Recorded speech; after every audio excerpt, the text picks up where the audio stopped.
So, until such stage, we may get angry, but if we are really mindful and pay mindful attention, we will be able to overcome it, advising ourselves. When anger is uncontrollable, we really don't know what we say, what we do, and eventually we become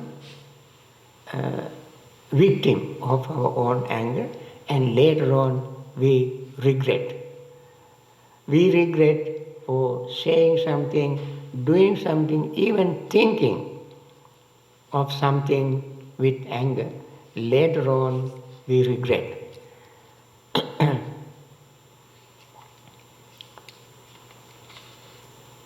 Buddha said, Natang kammang katang sadhu yang kattva anutappati yassa assu mukho rodang vipakang patisevati. Do not do things by doing which later you will regret and bear the fruit with tearful face. So when we have uncontrollable anger, we must think that this is the time that I must control my anger and try to make it weak and eventually to get rid of. Sometimes people justify anger.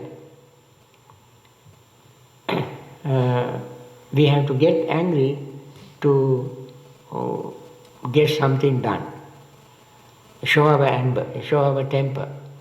Only then other person will respond positively. Therefore, I should not remain calm. I show my temper. Friends, being firm, being strong, and saying what you have to say in a right way, using right words, is perfectly all right. But if at the same time we become unmindful and allow the anger to influence our mind, to say something wrong, inappropriate, then that will be a mistake. So we can, later on, we will certainly regret. One day somebody asked the Buddha how to live, how to have a heavenly experience. Buddha said, if you can overcome your anger and experience the absence of anger, experience the peace without anger in your mind, you experience heavenly bliss. Because when we are angry, you cannot experience bliss and peace. So there is no justification for anger.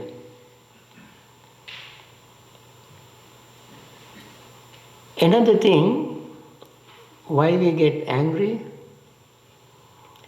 most of the time we get angry because we think we are right. Everybody else is wrong. So this can lead to what you call attu kangsana paravambana. That is self-indulgence and disparaging others. I am right. Others are wrong. I think it is a very big mistake we make. We should not think I am right, they are wrong, because we don't stand in their, we don't take their place and stand in their own shoes. We don't know how other person approaches a problem, how other person feels, what other person's background, what led this person to behave this way. We don't know. We simply think that the way I am looking at things, my view, my perspective, my opinion is the right one. Everybody is wrong. When we have this attitude, we become very arrogant and we can get upset and lead into anger and even hate. And also we have to think, when we are angry person's thoughts, words, deeds are not going to help him to do something wholesome. That person will do unwholesome things. That's called unwholesome karma. Anger is one of the three roots. Lobha, dosa, moha. Dosa, anger arises from dosa. Dosa is the root, one of the three roots. When we do something with dosa, with anger, that is an unwholesome karma. And if we continue committing unwholesome karma, if we continue doing things with anger most of the time in our life, that would become a very powerful karma. And if we were to continue this and nourish it, support it, that becomes a habit, unwholesome habit. And therefore, when we reap unwholesome karma, when we sow unwholesome karma, we reap unwholesome results. So, karma and its results depend on our mental state, our intention. When we are angry, our intention is not going to be pure and clean. Intention also will be colored, influenced by our anger. And therefore that karma is unwholesome karma. And the results also will be unwholesome result. We reap that result either in this very life or in the future lives, if there are any. Then, when we get angry, we also have to think of our own positions. If we are holding a position, we must think, if I behave angrily, I won't get any respect. Others may do what I ask them to do, not out of respect, but out of irritation, fear. They don't want to fight. They don't want to quarrel. They just, in order to avoid trouble, they may do what I ask them to do, not out of respect. So, we have to think of our own situations and advise ourselves, I want to get things done in a friendly way. These are my friends. Let me be friendly with them, and I should not express my hate anger all the time, so they will react in an angry way. They will react in a resentful way. When I do things, say, speak with anger, I cannot expect them to react in friendly words, friendly attitude. I expect the same thing from them. And therefore we have to be very alert, mindful when we get angry. And also we know anger destroys our peace, disturbs our mind. We cannot practice meditation and cannot maintain our harmony, unity, and so forth. So many other problems can arise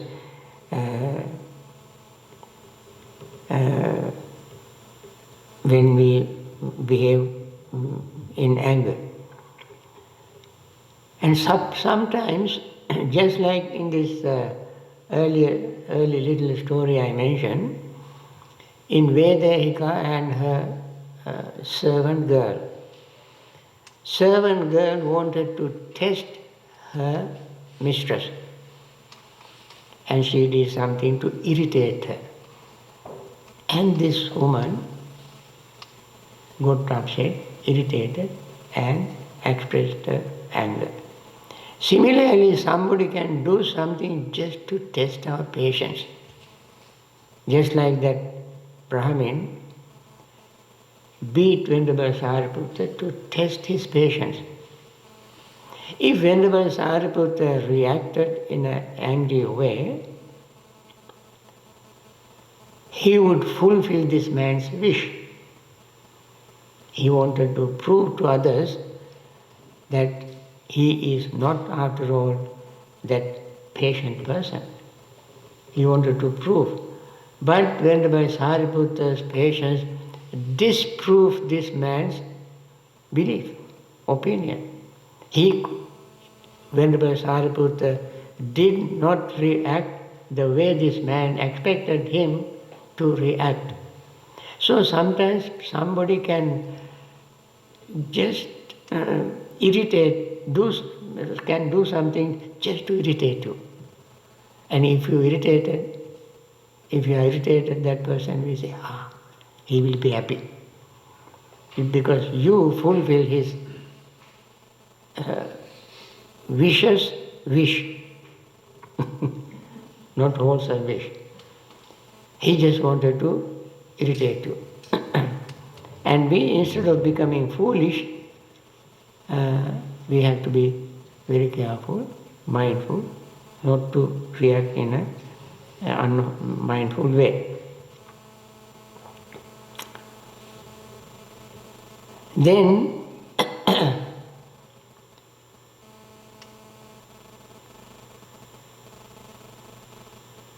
we have to think of Dhamma. Open our mind, open our eyes to Dhamma. Anger begets anger. Patience begets patience. Anger will never appeased by anger. Anger will be appeased by love. Although the statement is very true, but when we are angry, we do not try immediately to practice loving friendliness. So, when we think of karma, what you call anger, we must remember that our mind is just like boiling water.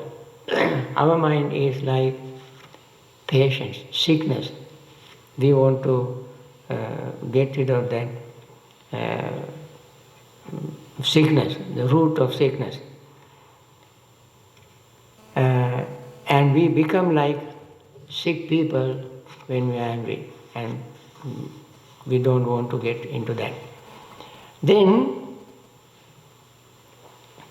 when you become quite aware of your anger, and see how strong it is, how powerful it is, how you become a victim of your anger, and let it go. Make yourself calm by one thing you can do when you are angry. Don't say anything, don't do anything, just take few deep breaths and focus your mind on the breath. Focus your mind on the breath and stay calm, relax, and don't say anything, don't do anything. It may be uncomfortable within yourself, but you don't do anything for which you will regret later on. Then, especially quick temper. Quick temper always is very dangerous, and later on you definitely will regret for reacting with quick temper. And therefore we have to be extremely careful about that. Then we also have to think of miserable consequences of previous angry situation. In the past, you got angry and you did something, and later you regretted and you felt very, very remorseful after that. And we have to think about it, how many times we got angry, how many times we said unpleasant things and did unpleasant things, and how much we regretted and felt very miserable, painful. Then we have to restrain ourselves from saying anything with anger. Then, when anger arises, we must think this anger does not arise without any cause and conditions. We always think, so and so made me angry. But I am not normally angry person. But so and so made me angry. So we always want to blame somebody. Friends, if we do not have the root of anger, how can somebody make us angry? If our mind is full of metta all the time, how can somebody make us angry? See what happened to Venerable Sariputta's example. That man wanted to make him angry, but he did not get angry. Why? Anger was not in him.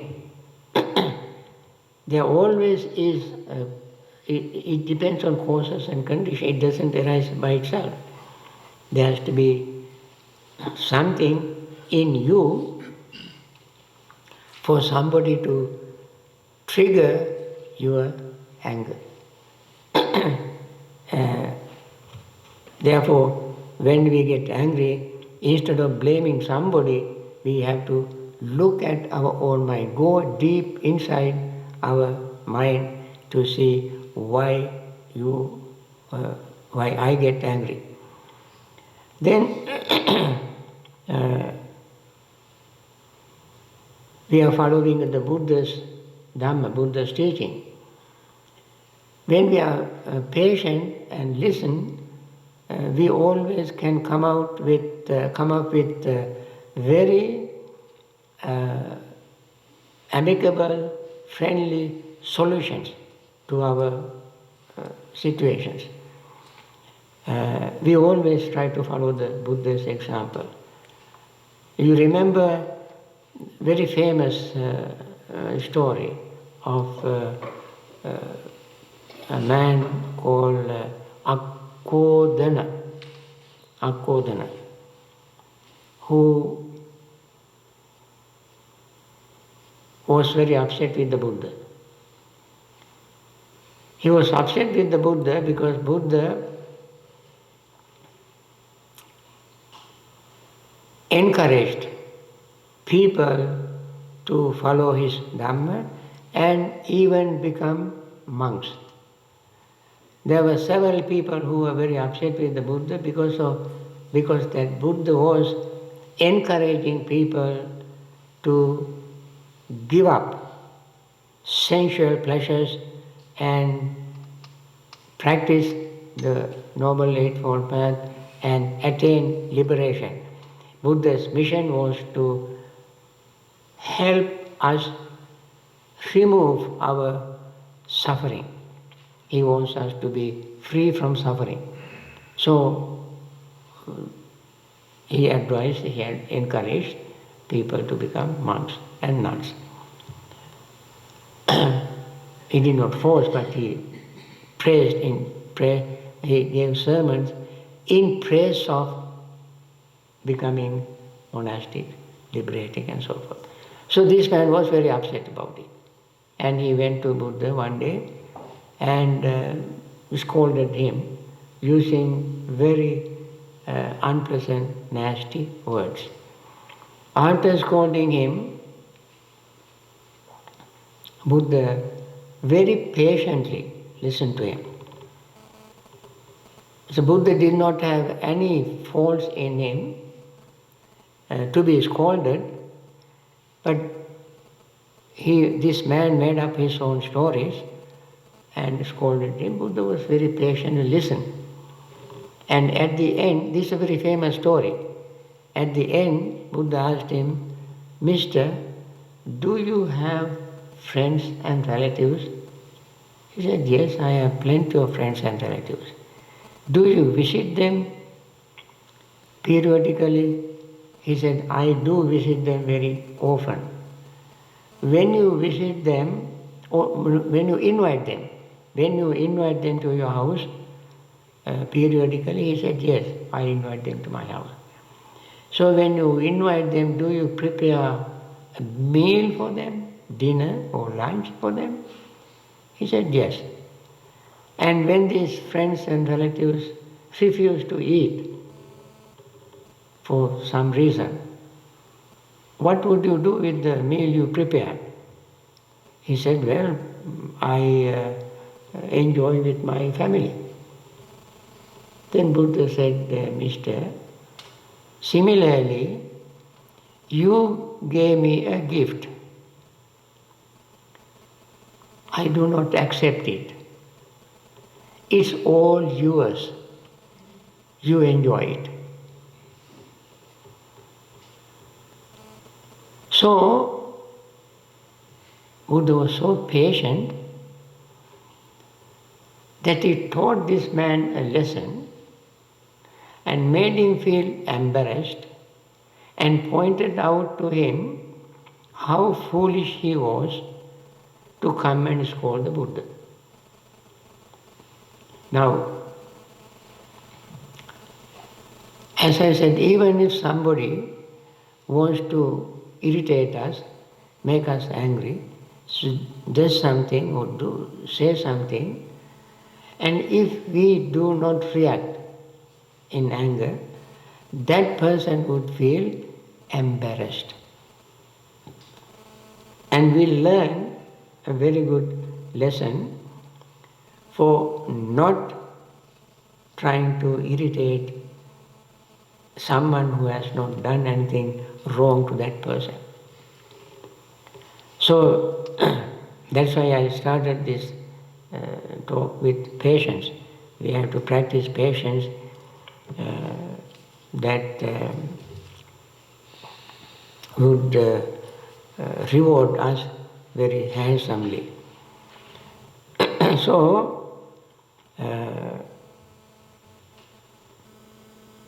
when you practice kindness, you can completely change your attitude kind towards the person who is angry, because this person suffers from his own anger, and if you if you are compassionate, you will not make his anger worse. More he gets angry, worse he suffers. So if you are a compassionate person, you would not let this person suffer too much from his own anger. You can change the atmosphere, the total situation you can change with your own patience. And also we must remember, when we are getting angry, very often, we must remember, we all die. One day we die. If I were to die with anger, in anger, my death will be very miserable death, painful death. Death is not pleasant anyway, but I can make it even worse if I die with anger. After all, everything is impermanent. Even this angry moment is impermanent. Why do I want to harp on it, think about it again and again? Why not I let go of this impermanent anger, let it disappear from me? We advise ourselves, think of the impermanence of Dhamma. Then, instead of blaming anybody, we have to look at the anger and see how much anger damages our own mental state. Then, another very good advice that even the Buddha has given us is when we associate with people, some people are very angry people. When we associate with them, we also learn to be angry people. From our childhood, when we associate with angry people all the time, it becomes very natural for us to get angry. And therefore Buddha advised, avoid angry people. Don't associate with them. Asevanacha balana in Mangala Sutta. Don't associate with them. You may think, well, if we don't associate with them, how can we teach them? Well, you are not in such a position to teach them how to be patient. They might even ridicule you and get even more angry, make you even very sort of uncomfortable. So, Buddha's advice is, don't associate with them. Buddha said, Asevanacha balanam, bala means unwise people. One who gets angry all the time is an unwise person. We try to avoid such people. Then,